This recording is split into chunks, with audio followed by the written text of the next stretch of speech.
예, 정의당 고원석원입니다. 철도 파업 관련해서 정의당 KTX 민영화 저지 특별위원회 위원장 자격으로 오늘 기자회견을 위해서 왔습니다. 철도노조 파업이 오늘로 닷새째를 맡고 있습니다. 이번 파업 사태가 오기까지 가장 큰 책임은 정부에 있다는 점은 주지의 사실입니다. 정부는 수서발 KTX 자회사 설립은 공영 경쟁 체제일 뿐 민영화가 아니라는 입장을 고수해 왔습니다.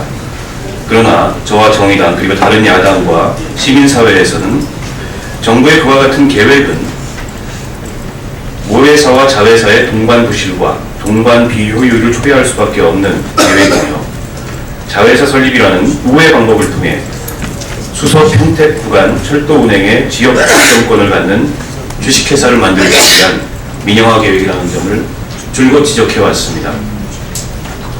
때문에 국민 다수가 반대하고 있는 철도 민영화를 일방적으로 추진할 것이 아니라 철도산업 발전을 위해 노사정 당사자와 또 각계의 시민사회, 전문가들까지 포함한 사회적 대화를 통해 이 문제에 관한 해법을 찾을 것을 촉구해왔습니다.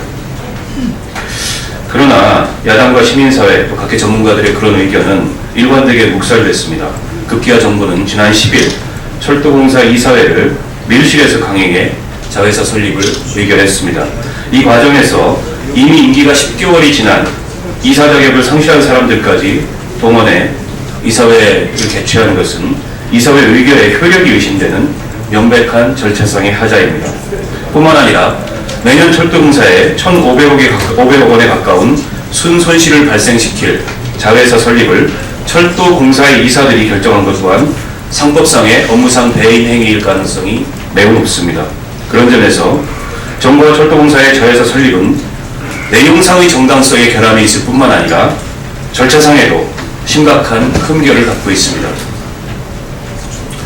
철도노조는 이미 지난 6월부터 철도 노동자들의 근로조건에 심각한 악영향을 미칠 수 있는 자회사 설립과 철도 민영화 계획을 파업을 통해서라도 막을 것을 예고했고 정당한 쟁의 절차를 거쳐 파업에 이른 것입니다. 때문에 정부가 지극히 편협하고 형식적인 돈 논리로 이번 파업을 불법으로 규정하고 비난하는 것은 온당치 못합니다.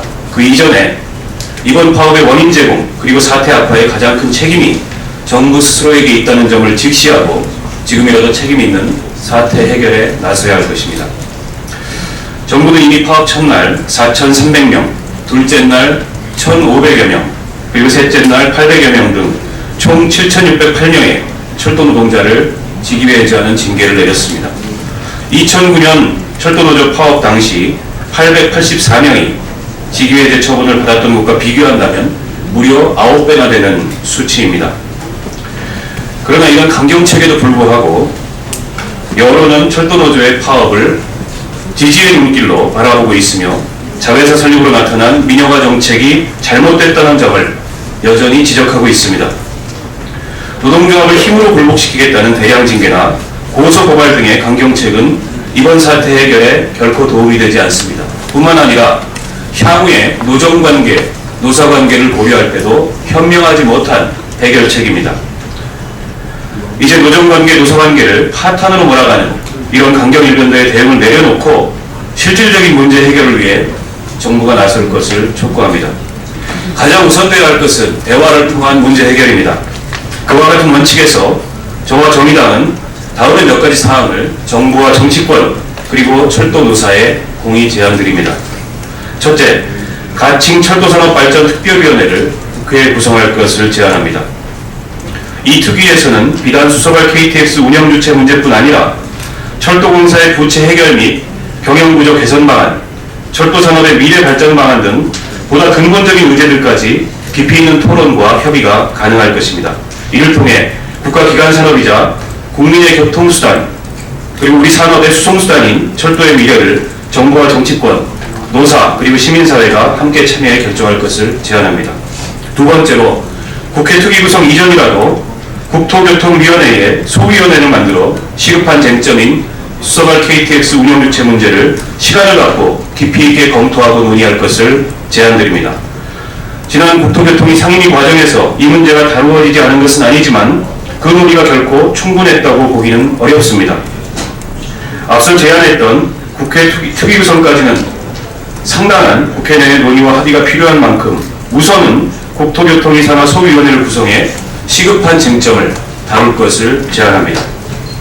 세 번째, 이를 전제로 정부와 철도공사는 자회사 설립을 승인한 코레일 이사회 결정을 유보하고 파업조합원들에게 내려진 징계와 고소고발을 철회할 것을 제안합니다. 동시에 철도노조 또한 파업을 중단하고 업무에 복귀해 국회의 논의 과정을 지켜보고 참여할 것을 제안합니다. 저와 정의당은 이 같은 해법만이 이번 사태를 파국으로 가져가지 않고 평화적으로 해결할 수 있는 유일한 길이라고 판단합니다.